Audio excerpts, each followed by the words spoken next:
Bonjour, je suis ravie de vous retrouver pour le tirage des énergies des signes astrologiques du mois de juillet 2020. Et cette vidéo va concerner les Verseaux en signes solaires, ascendants et lunaires.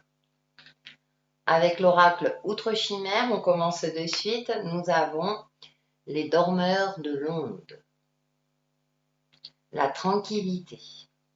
Et en deuxième carte, nous avons le grimoire des prodiges, l'inattendu. Alors, ce mois-ci, pour vous, amis Verseaux, on va vous demander peut-être de travailler sur l'apaisement de votre esprit pour vous ouvrir à des opportunités, pour vous ouvrir aux surprises de la vie. Peut-être que vous êtes dans une phase où vous attendez trop de l'extérieur, vous êtes trop dans la cogitation, trop dans l'attente. Donc, peut-être il serait bien d'avoir l'esprit tranquille pour justement laisser permettre à l'univers de vous envoyer les opportunités que vous souhaitez.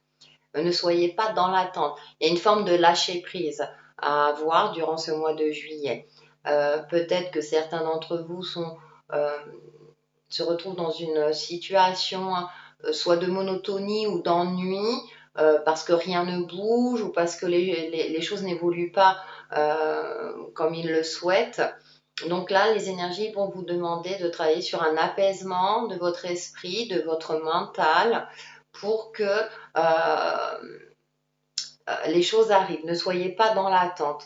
Vivez le quotidien, vivez dans l'instant présent, sans être dans une attente permanente de quelque chose, que quelque chose d'extérieur va vous tomber dessus, va vous arriver. Profitez de l'instant présent pour justement pour être surpris, voilà, quand les opportunités arrivent et pour pouvoir les saisir au bon moment. Avec l'oracle Umrazaï, nous avons couple divin, la numéro 14. Enfant de la source, enfant de l'amour, envole-toi vers notre réalisation. Et ensuite, nous avons la numéro 4. Prendre soin, prendre responsabilité. Je suis, tu es, nous sommes un être de lumière venu ensemencer la terre de sa vibration d'amour. Alors là, ce qui me frappe sur un aspect divinatoire, et ça va concerner que certains d'entre vous, je rappelle, c'est un aspect général, mais je vais brosser plusieurs aspects. Là, on voit un couple et on voit le visage d'un enfant un petit peu triste. Donc, ça peut être, si vous êtes en couple, de vous occuper d'un enfant. Peut-être qu'il y a des préoccupations vis-à-vis d'un enfant. Il y a peut-être le désir d'avoir un enfant. Donc là, c'est sur un aspect divinatoire et ça va concerner que certains d'entre vous. Si je parle, si j'essaie de prendre l'aspect plus énergétique, plus global, il y a une notion de trouver un équilibre entre le yang et le yin, là pour le coup, et de vous connecter à votre enfant intérieur. Peut-être que l'enfant intérieur souhaite s'exprimer, avoir aussi un regard neuf sur la situation. Ce qui est intéressant par rapport à l'oracle Outre-Chimère, là on voit une tristesse ou peut-être une forme d'ennui, quelque chose qui... Ça ne se passe pas comme on le souhaite, donc ça rejoint un petit peu cet aspect-là.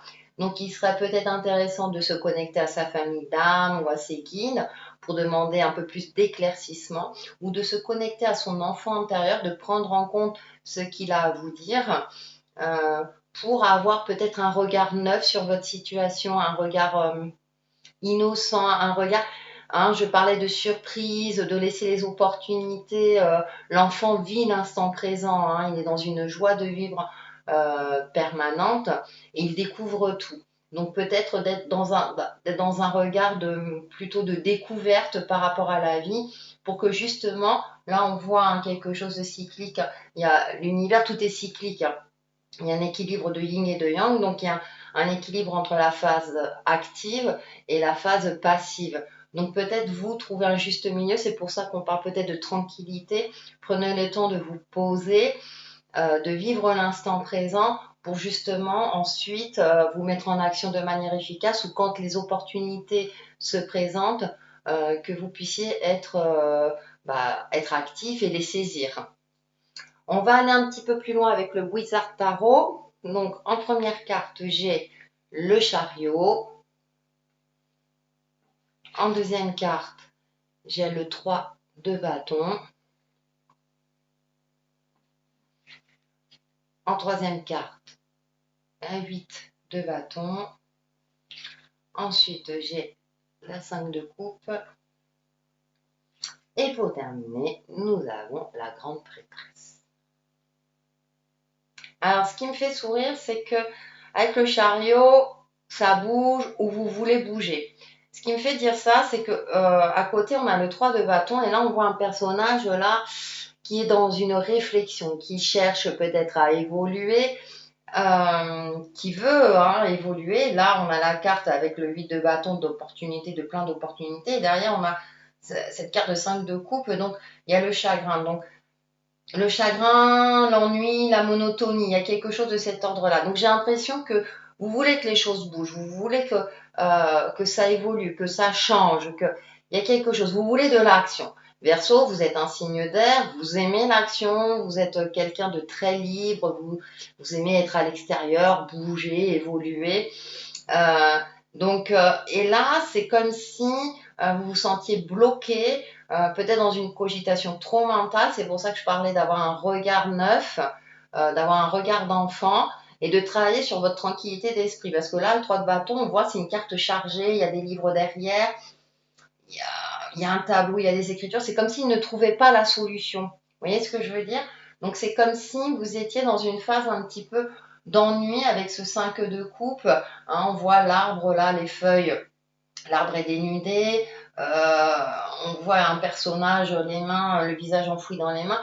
C'est comme si vous n'arriviez pas à percevoir, à voir les opportunités.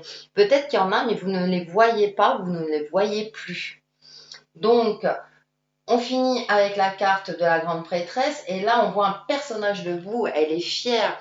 Et c'est peut-être de faire un travail, justement, comme je vous disais, avec l'oracle outre-chimère, d'apaisement de l'esprit. La grande prêtresse, elle est particulièrement connectée, on voit l'aura lumineuse, et là, dans ce jeu, elle est magnifique, elle est sûre d'elle, elle sait à l'intérieur d'elle. Par contre, elle n'est pas dans une phase active. C'est pour ça que je vous disais, avec la carte du couple divin, là, on retrouve les tons bleus, il y a une phase passive et une phase active. Donc là, pour vous, le mois de juillet, c'est pas forcément une phase active. Peut-être que les énergies, là, vous invitent plus à vous connecter à votre côté intuitif, à vos ressentis, à les prendre en compte. Peut-être que vous avez oublié de les prendre en compte. Vous êtes trop dans l'aspect concret de votre vie et du coup, peut-être que vous vous éparpillez dans vos actions et ça ne bouge pas comme vous le souhaitez. Donc, il y a peut-être une frustration, une forme d'ennui, une forme d'agacement aussi pour certains d'entre vous qui fait que vous ne trouvez pas la solution. Je prends l'exemple, peut-être que vous êtes dans l'attente d'un contrat de travail, d'une signature de contrat, etc. Je prends cet exemple-là. Il y a une forme d'attente, mais qui ne vient pas. Donc là, les énergies vous invitent durant ce mois de juillet à vous reconnecter à votre partie féminine, à votre côté intuitif.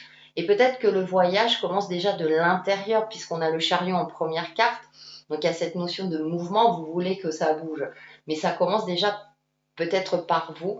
Il y a peut-être un changement intérieur à effectuer pour pouvoir le manifester à l'extérieur. Et justement, je vous disais, travailler sur l'apaisement de l'esprit, calmer le mental, donc la relaxation, la méditation, se recentrer sur sa respiration, sont des outils qui peuvent vous permettre justement de vous aider dans ce sens-là. Et ensuite, vous pourrez peut-être être actif de manière beaucoup plus efficace. Et les opportunités, il y a des opportunités, mais j'ai l'impression que vous ne les voyez pas. Donc, si vous faites ce travail-là, je pense que vous pourrez ouvrir les yeux et voir un petit peu les choses si vous arrivez à vous connecter à votre enfant intérieur ou avoir un regard neuf sur un sujet qui vous préoccupe ou sur une situation. Ça va vous permettre justement de retrouver une certaine prestance, une certaine confiance en vous. Et ensuite, vous pourrez peut-être agir de manière plus efficace. Pour faire la synthèse de tout ça, j'ai pris une carte de communiquer avec son ange gardien, donc un message de vos anges, et on a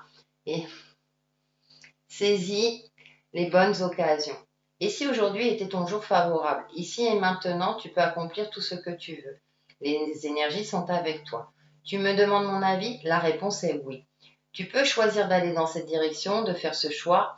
De plus, si tu m'écoutes bien, je pourrais te diriger vers la prochaine étape à accomplir pour que tu sois heureux. Fais-toi confiance. Alors, il y a peut-être aussi un travail sur la confiance en soi à effectuer. Et c'est intéressant, saisis les bonnes occasions. Je vous disais, peut-être que vous ne les voyez pas, les bonnes opportunités, alors que vous recevez plein de messages, plein de synchronicités, et vous ne les percevez pas. Et c'est pour ça, je pense qu'on a la papesse ou la grande prêtresse qui est là pour vous connecter à vos ressentis, justement, parce que peut-être que vous les oubliez un petit peu, et du coup, vous ne saisissez plus les opportunités. Eh bien, pour vous aider à vous connecter à votre être intérieur, un petit mantra avec une carte pour vivre en pleine conscience. Et on a, ah bah, voilà, c'est ce que je vous conseille. Je m'installe profondément dans le calme. Donc, bah, c'est un conseil. Là, c'est plutôt un conseil qu'un mantra. Donc, installez-vous dans le calme. Connectez-vous à votre respiration. Voyez vos ressentez vos ressentis. Je me répète. Et du coup, je pense que les choses vont s'éclaircir et vous pourrez évoluer de manière sereine durant ce mois de juillet. Et bien voilà pour nos amis Verseau pour le mois de juillet 2020 et je vous retrouve très très vite sur ma chaîne Textile et Chemin de Vie. Bye bye!